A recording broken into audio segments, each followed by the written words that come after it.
Hi, this is Dr. Ned Hallowell, and welcome to my podcast called Distraction. We are happy to do some episodes on the Olympics. Why would a Distraction podcast want to talk about the Olympics? Well, the obvious reason is to compete at that level, you must be focused. You must be unbelievably focused. And interestingly enough, a number of Olympic athletes have ADHD, and this is the upside. People with ADHD can super focus. Most people think ADHD is a state of distraction. Well, it can be, but it can also be a state of hyper-focus.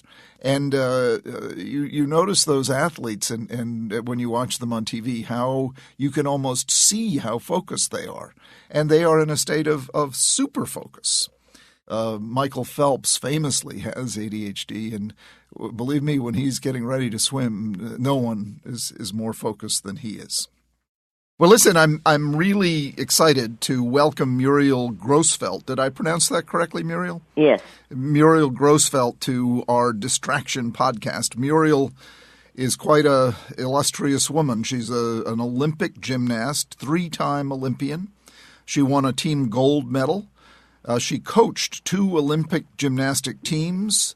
She actually judged the 2000 Olympics and has been inducted into the U.S. Gymnastics Hall of Fame. So you could say she's a superstar in the world of gymnastics for sure.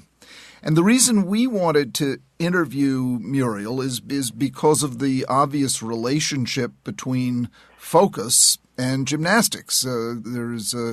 It's not good if you're distracted on a balance beam. No, it's not. So welcome, Muriel, and could you talk a little bit about your experience with focus and how it relates to gymnastics? Well, there are people who believe some things and people who believe others, okay? But this is what I believe. Yeah. I believe that, for example, when you coach a beginning athlete, you say do this and the athlete should do it, okay? But as the years go by, it becomes more and more a partnership. So I believe that you have to start working on this idea of how you think and how you are at the very beginning of your career, and then it gradually gets better and better. I, unfortunately, did gymnastics pretty much without a coach most of my career. We didn't have gym schools in those days. I mean, I found this out. My name comes from my ex-husband, A.B. Grossfeld, and he's also a 2-time Olympian. And I was worried about him because he had been injured during the Olympic trials. So I'm on the balance beam getting ready to do a 2.5 turn, and I'm looking at the pommel horse to make sure that he's staying on. And then I heard a movie camera, and, that's why I was second in trials and not first. So the focus, the ability to focus is, 1, to be consistent, and 2, I think it has a lot to do with rhythm. 3, I think it has a lot to do with blocking out what's happening. In other words, you don't want to be aware of what people are doing in the bleachers when you're competing at the Olympic Games. You only want to be aware of what you are doing and try to keep it the same. How do you manage to do that? In many ways. For me, on the balance beam, which is obviously more critical than the others, I have a method where my gymnasts work out a script of some sort. And it starts maybe 30 seconds before the beam routine starts, and it continues until they have stood at attention and march off. And they talk to themselves in the rhythm that they're supposed to do it in. Not in the sense of the big things like go high, don't miss, stuff like that, no. But things like hands at my side, heels press, da-da-da-da, small words, but in the rhythm of the thing. I had a friend named Eddie Balella, and he danced for New York City Ballet for years. And we talked about it. Every now and then you'd go out and you just were released. It's hard to explain. You were a God person, and you're in your own world, and everything works right. Then the rest of the time, though, you have to work at it. And that's when this focus and consistency and all that stuff comes in. And you mentioned rhythm. What role does that play in focus? When I was an athlete, the best gymnast in the world at that time was Czechoslovakian. But one of the observations I had at that time was, even though the Soviets were very superior athletes, the best beam workers were from Czechoslovakia.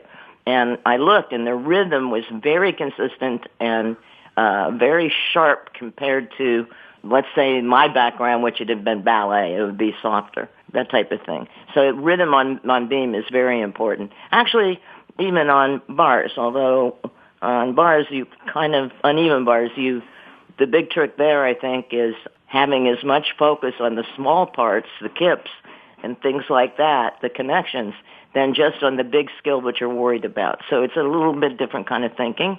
But if you make everything equal, it also feels like when you do it, it extends time. It makes the bars, the average bar routine is under a minute, well under a minute. But it makes it feel like maybe it's over a minute. In vault, it lasts just seconds. So the majority of your work in your brain really takes place before you go down. So you see it, you feel it, you try to do all of that without shutting your eyes, and then you go down and you do it. But the work is done before you really are on the vault runway. So is visualizing important? Yes, very, very. Okay, so at least I believe it is. So you see the vault before you actually run down the lane. Yeah, you visualize before you go. In other words, like I've been critical of people in my own mind. Sometimes I don't say it out loud, but I'll see a coach yak 9 million miles an hour right before the kid runs down the vault. My feeling is everybody needs a certain amount of preparation time. And in most of the reading that I had done, I felt like the person needs about a minute at least to ready themselves for this single action they're going to do. What was your style as a coach? Well, it probably depends on who you ask. In this country, nobody conditioned, nobody worked out 7 or 6 days a week. I had personally done it, and some of the men did it, but none of the women. So I was known as being a pretty tough coach because everybody worked a lot harder in my gym than they did in other gyms and more hours. But you got better results. Well, it's the only way you can. Yeah. Gymnastics is, in fact, I get very worried in this day and age because I go into a lot of gyms that are not disciplined. The values that gymnasts get from doing the sport, not everybody makes an Olympic team, but values are knowing how to use your time well, so you get good grades in school and you succeed in other areas because you're a good manager of your time because you had to be all the time that you were a gymnast.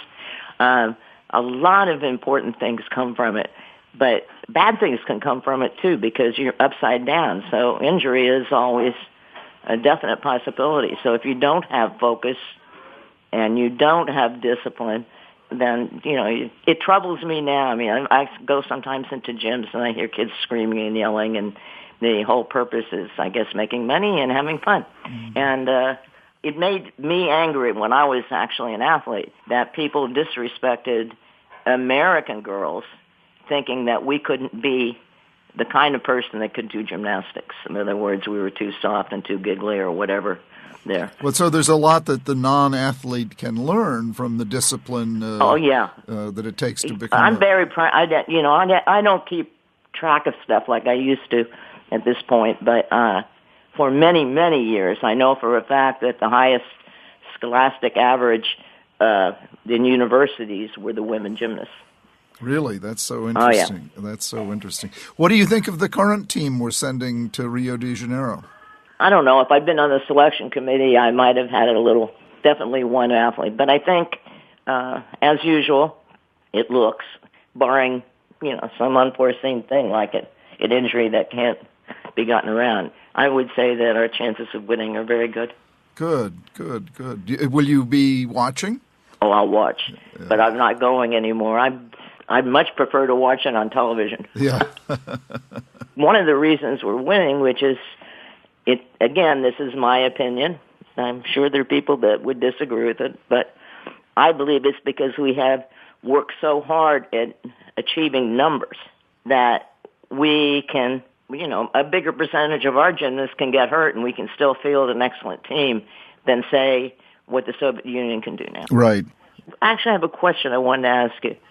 long time ago, back in, it was my second gym, there was this little girl, and she did not, and she did well in classes, and I wanted to put her on pre-team, and her mother said no, not until her grades go up.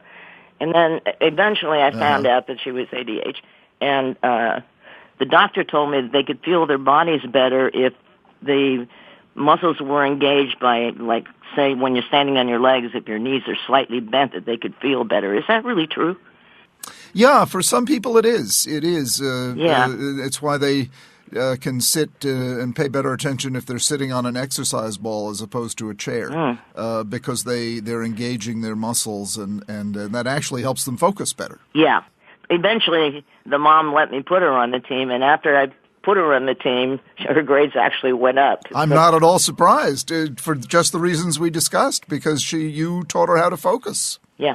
Yeah, good for you. That's wonderful, Muriel. And then the other nice thing that I know, it just happened recently, one of my former gymnasts has a gym down by New Canaan here in Connecticut, and she has 2 children and her son is ADHD, and she organized him, and I think she learned all of that because she's such a good coach.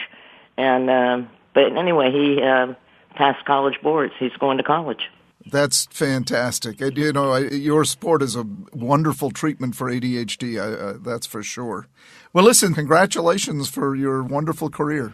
Oh, and thank you for answering my question. I've always been curious whether it was still true, and it's very enjoyable. Thanks so much to Muriel Grossfeld, and what a wonderfully interesting woman she is. I'm happy to welcome Michael Stabenow to our Distraction podcast. He wrote a fascinating book called The ADHD Affected Athlete, and it's about, obviously, how ADHD affects athletes, coaches, parents, and particularly appealing to me, he shows how ADHD can be an asset. That's what's often missed. We talk about this condition as if it were universally a negative. Well, it can be a negative, but it can also be a tremendous positive. And Michael learned that when he was coaching his son's basketball team, and he discovered the upside of ADHD, which he will tell us about. And Michael, let me welcome you. It's great to have you join us. Oh, it's great to be here. Thank you. Thank you. Well, what's in your book? Tell us why you wrote this book. Well, what really led to the book, I have 2 sons. Both of them have ADHD. Both of them have played sports. My youngest son was playing for soccer up at Simon Fraser University in Vancouver, BC. Mm-hmm. And as a freshman, he started the first couple games, and then he progressively played less and less and less. Mm-hmm. And talking with, I guess, the assistant coach up there and Brendan, my son, he was doing some of the things that, as I refer to as adders, have a tendency to do. Like, he forgot stuff. He was late for something. Yeah. And the perception that his coach suddenly developed of him was that he didn't really care. Uh-huh. And so I kind of collected some stuff and put together a package and talked to the coach and asked him if he wanted to take a look at it for me. And he said, sure. And the team was going from Vancouver to Victoria. They went and took the ferry over there. Uh-huh. And he gave me a call as soon as they pulled in and said, Mike, I thought I was going to read the first 3 pages, the last 3 pages, tell you it was interesting, and, never hear about it again. And I suddenly realized this was about half of the kids on the Canadian national team at that time. Wow. And so... What did you have him read? I've been working on a book, sort of. Oh, okay. Not even an edition, really. Yeah, it was just kind of a collection of some thoughts and some other things that I put together. That's great. So he saw a bunch of people he knew in it. That's wonderful. Yeah, he saw a lot of people he knew in it. Yeah. And so we talked, and eventually we came up with something and put it out there, and that's kind of what you're seeing right now. But it was really an effort to educate a coach on how ADHD affects his players, and it's not a matter of his players don't care or anything, of that sort. It's just they have tendencies to kind of do things. Yeah, I call that the moral diagnosis. And if you don't understand ADD, that's what happens. You get told exactly. You're lazy and you should try harder and you need more discipline and so forth. Well, how can ADD actually help an athlete? Well, one of the things, as you know, about ADHD is there's the big 3: impulsivity, distractibility, and hyperactivity. Mm-hmm. Well, if you change the words and impulsivity becomes, you make choices easily, hyperactivity becomes high energy, and I'm sorry, what was the third one I was talking about? Distractibility. Distractibility, you notice things. Well, if you're a basketball coach and you're looking for a point guard, you want somebody that doesn't notice anything, is kind of lethargic, and, can't make a decision with the ball, or do you want the opposite? Right. So in a large degree, a lot of the things that cause us problems as adders really in certain sports or in certain positions in sports, are an advantage, really. Yeah, no, I often say the flip side of impulsivity is creativity. You don't plan to have a creative idea. It pops. It depends upon impulsivity, depends upon spontaneity. Absolutely. So these athletes are probably very ingenious and creative. And you never know what you're going to get, really. Right. Are there any sports that are particularly good for someone with ADD? I would say that hockey's one. Yeah. Just because of, your shift that you're going to be out there, it's just going to, really kind of feed into your gifts. Yeah. I would say that soccer's one. Uh-huh. There's an issue getting to the point where you're skilled enough with the ball that you can do things. Right. Right. And a lot of times, particularly at the younger ages, kids will kind of get shoved aside if they're kind of exhibiting some of our behaviors. Right. Football can or can't be. Yeah. Basketball can or can't be. Uh-huh. A lot of it depends on the style that the coach wants to operate with. Yeah. How about wrestling? Wrestling is one of the best ones. I think also any of the martial arts, particularly some of the traditional ones, because in addition to working on the, just the wide open, I think Knight Effort called it the street smarts awareness. Yeah. The mental aspects of it, of developing self-control and self-awareness, are just huge paybacks for adders, and adders play into it also. How about race car driver? I don't know anything about race car driving. Well, I can tell you. I would tend to think the rush of that kind of keeps you like right there. Well, anything kind of right in the instant or in the moment. Anything that combines danger and structure is great for ADD. So the Navy SEALs, that's ADD heaven. And I'm a retired naval officer, and I know some SEALs, and I would say that the condition of ADHD is not unknown to them. Like most of them have it, and race car drivers the same. I think almost all of them have it. It's perfect for ADD. Well, what as you were writing the book, what tips did you have for players and coaches if they have ADD? What should they be on the lookout for? What should they be careful to do and not to do? I put a little chapter together. Basically, it's get a routine. Mm-hmm. Where adders are going to get into trouble are the moral issues. That you forget something, so you're not going to, you don't care. Right. So get a routine, get a checklist. And so if you have something that you have to have, put it all in the same place. Right. Moms, wives may not like the fact that there's this pile of stuff in this one corner of the bedroom or the house or whatever. But, if you don't see it, you're going to forget it. Right. So that would be one of the big things. Just give it your effort as best you can all the time. I think we have a tendency to kind of get down on ourselves at times. And so, get some routines also that will pick you up and get you off from some of the negative thoughts that I'll never get this down. I'll never do this. Right. Stop. Just come up with a mechanism to stop that. Right. And the other thing is, if you're not playing, it may not have anything to do with ADHD. I mean, you may be playing basketball and the guy that's ahead of you is like 3 inches taller than you. Yeah. Well, you need to take a look at, what your long-term, solution there is. Sure. Do you think it's important for the coach to understand what ADHD is? Absolutely. Yeah. Absolutely. Yeah. If the biggest breakthrough or realization I had was when my oldest son was playing, I got talked into being his fourth grade AAU boys basketball coach, even though I'd never played basketball. But, it was fourth grade, not a big deal. But I ended up with a number of the players had ADHD, and I was thinking, oh, gosh, how can I deal with this? And this is before my son was diagnosed. And at one point, with all my rules and regulations and stuff, I forced myself into a situation where I had to play all 4 of them at the same time, along with another player who I strongly suspected had the condition. Yeah. And so I had these. After a while, they referred to them as a wild bunch. That's great. And it was just like, look, guys, they give you 5 fouls for a reason. Go out and use them. Just play hard.